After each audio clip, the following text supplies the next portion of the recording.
Hello, welcome to the next segment of the Small Print Podcast, and I am your host, Elise, and I blog at roulettereader.wordpress.com.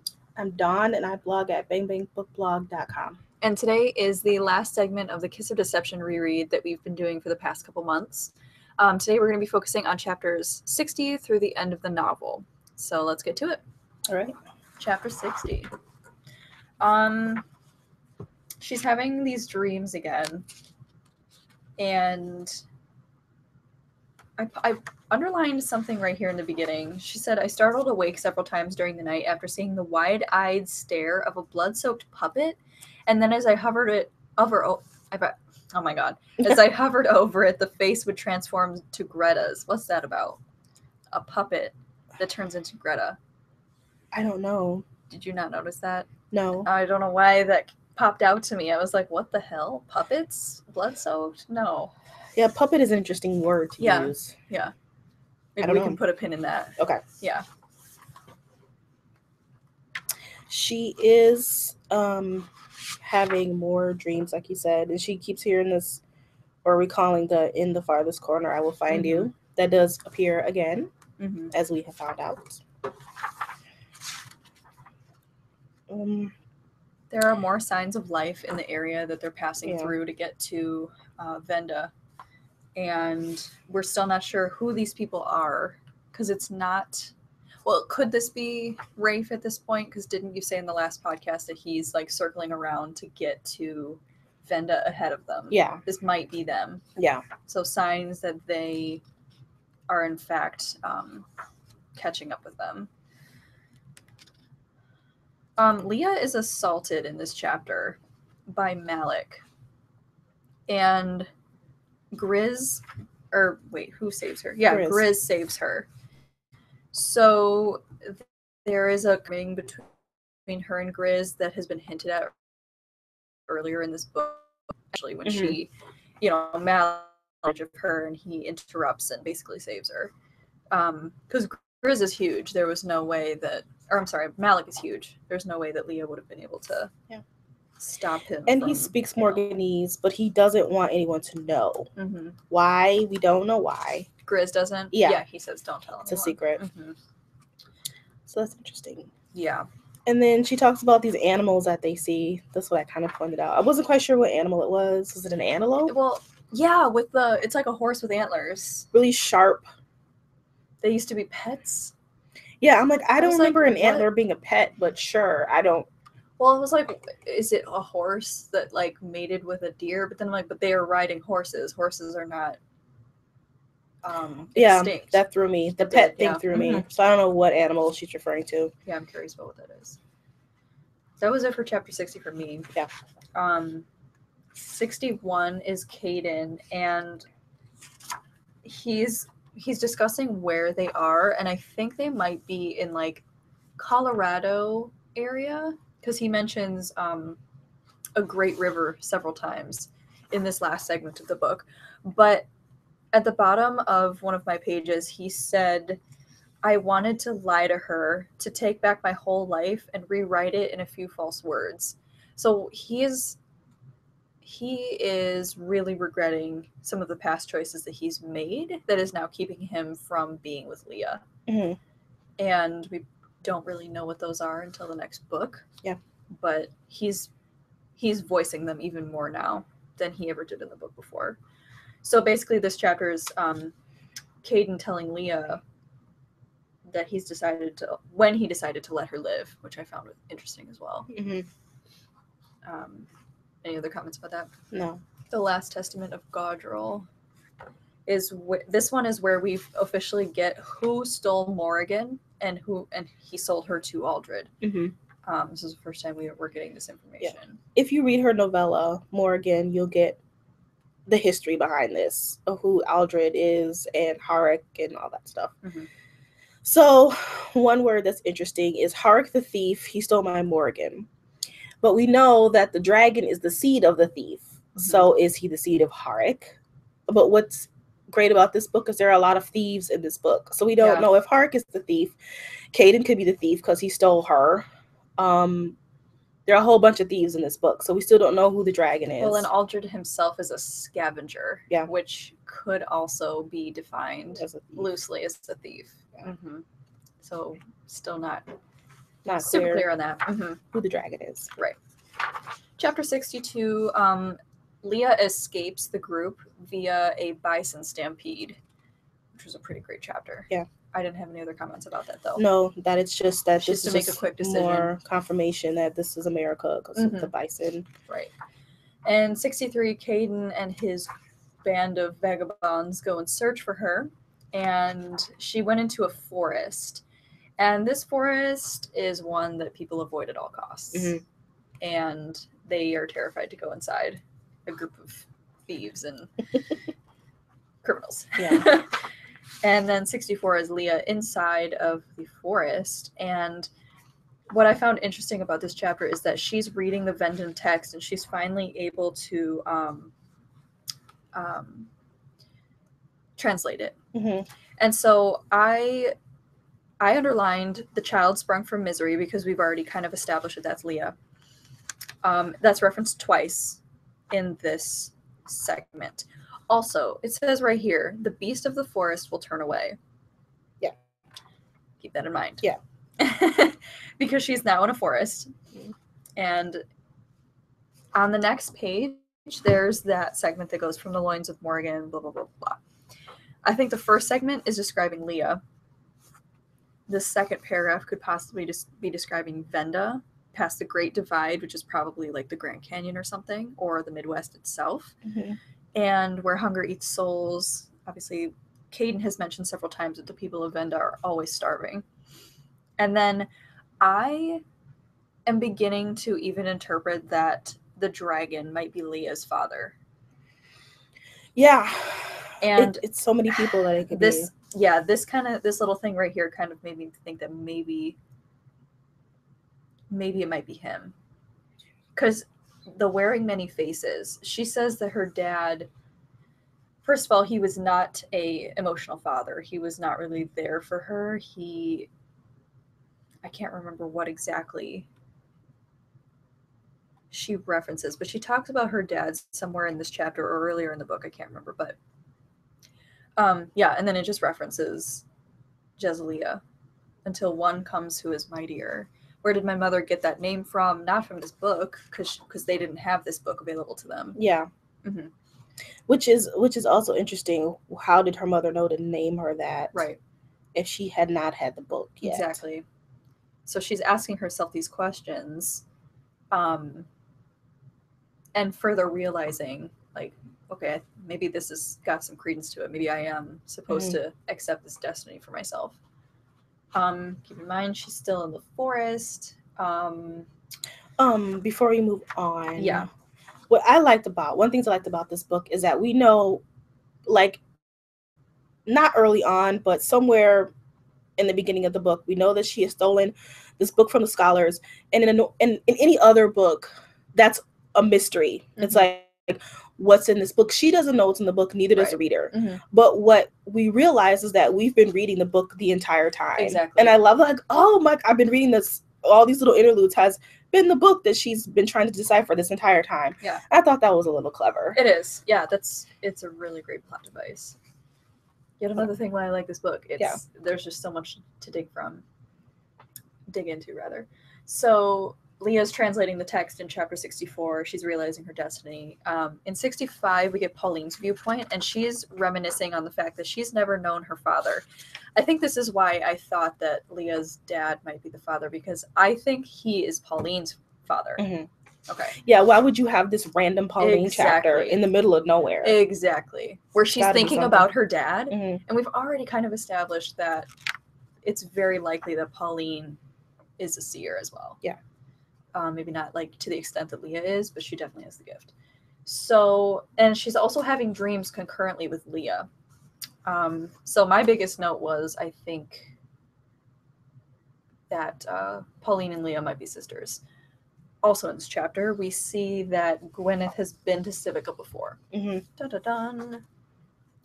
And she specifically has a lot of information about the Chancellor. I think you should let me speak with the Chancellor. The Chancellor hates Leah. The Chancellor this, the Chancellor that. How does someone who's never been to Civica before this chapter know so much about the Chancellor?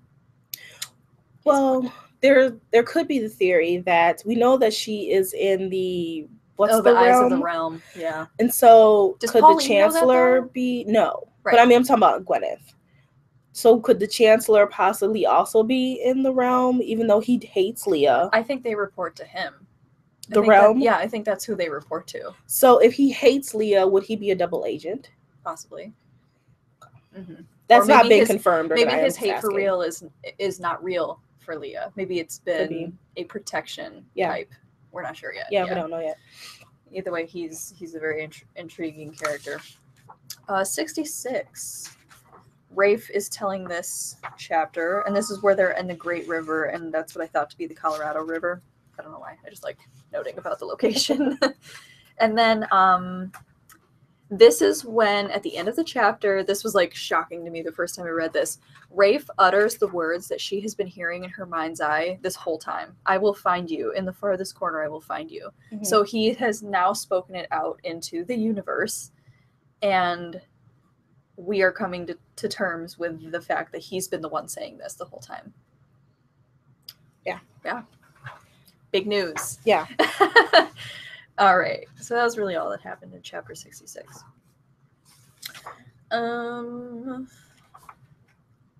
Okay. In 67, something really weird happens in the beginning. She is about to be attacked by a great beast.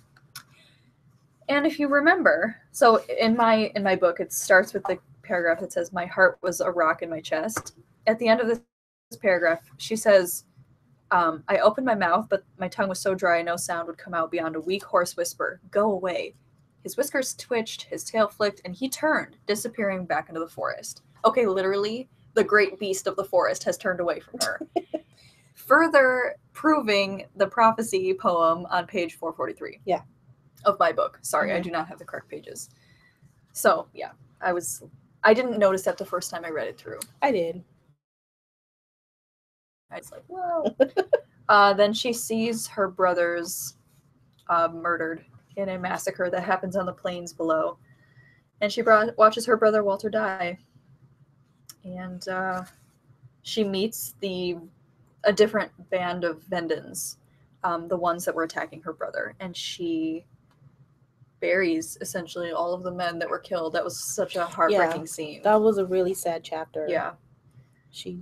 They just sat there and watched her bury. Yep. Mm-hmm.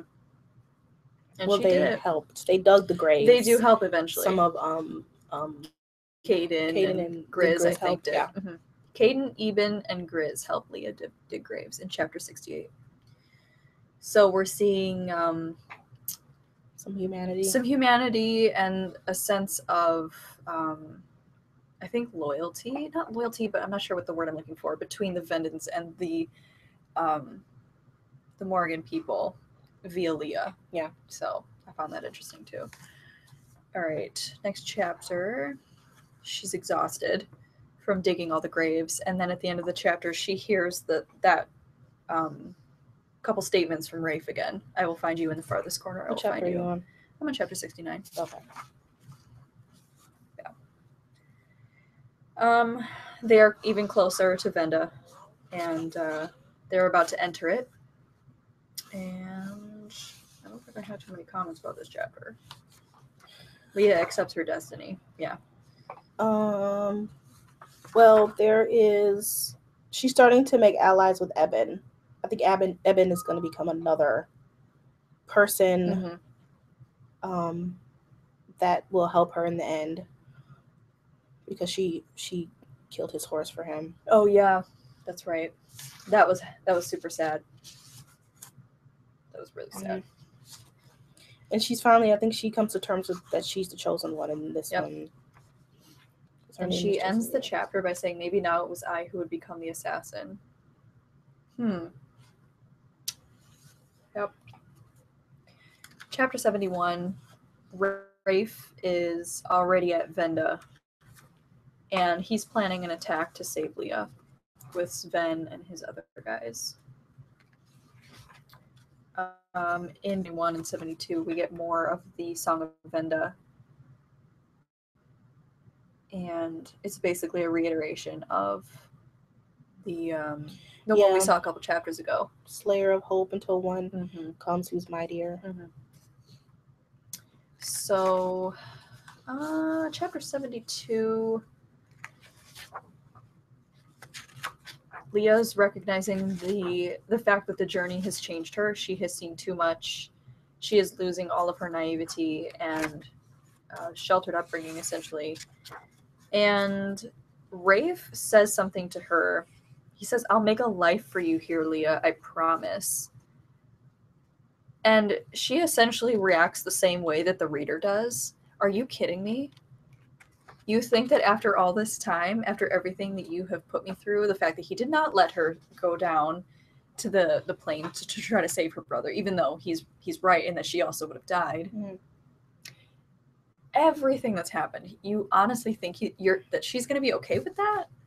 And that's essentially, she's like, are you kidding? I just, is he delusional? Is he that desperate? I don't know. That was such a strange statement to me. I don't know why he would say that. Exactly. He must be like, I'm gonna make this happen. Yeah, it's gonna happen. Still trying to make He's in love work. with her, and he is going to do everything he can to make it work. I think he has passed from being in love with her to being obsessed with her. People who are in love with someone do not make those kinds of claims with the mounting evidence against them. You know what I'm saying? Like, yeah.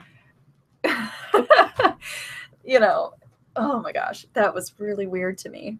So then Rafe basically presents himself to the group as they're entering the gates of Venda. And I like how he's used his compadres to basically pretend like that's their way of getting in. Yeah. His crew. Right. Is, I found this guy, but they have no idea that they're all from Dalbreck. Right. And he says that he admits that he's not a farmhand, but he does not admit that he's the Prince of Dalbreck yet. He knows that would be giving up too much too soon. So he says that he's an emissary. Yeah. And it's like, but she figures it out she because does, yeah, she knows the Crown Prince is Jackson Rafferty. Right. She does. She knows, but everybody else does not. So she officially does know that he is the prince. That's a great little moment of realization there. And Rafe essentially demands to be taken to the Commissar. And then that's where we end. Any other comments on that last chapter? No, that's all I have. I love this book. Yeah, this is a great book. It's even better the second time around because I missed a lot of stuff the first time. You could read it more slowly. I think the first time I was reading it, you had already finished it. Sarah had already finished it. So I was like, not rushing, but I definitely wanted to finish it because we were going to discuss it. And like, what the heck is happening? But this is the first book that successfully ties fantasy with post-apocalyptic elements and even some dystopian elements in a really unique way. I mean, we've read a lot of dystopia. Yeah. To the point where I can't even pick it up anymore. I haven't read a dystopian novel in forever. Yeah. I'm over it. That used to be all that I read, and I'm just like, nope, I'm good. But this book is great. So, any other comments? Nope. So, I believe her third book comes out in August. And we are going to put a hold on the Heart of Betrayal reread for a while until it's a little closer.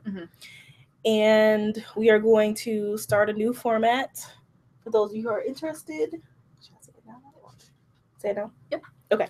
So we're gonna start with like doing some trends and some book tags, and we're gonna have a overall main segment. We have created a Twitter page, so if you want to follow us at Small Print Pod, POD, because we couldn't fit cast in there, you can go ahead and follow us there, and we will have our updates of what we are going to podcast in the future, which will be every Wednesday. And you can find us on SoundCloud or iTunes.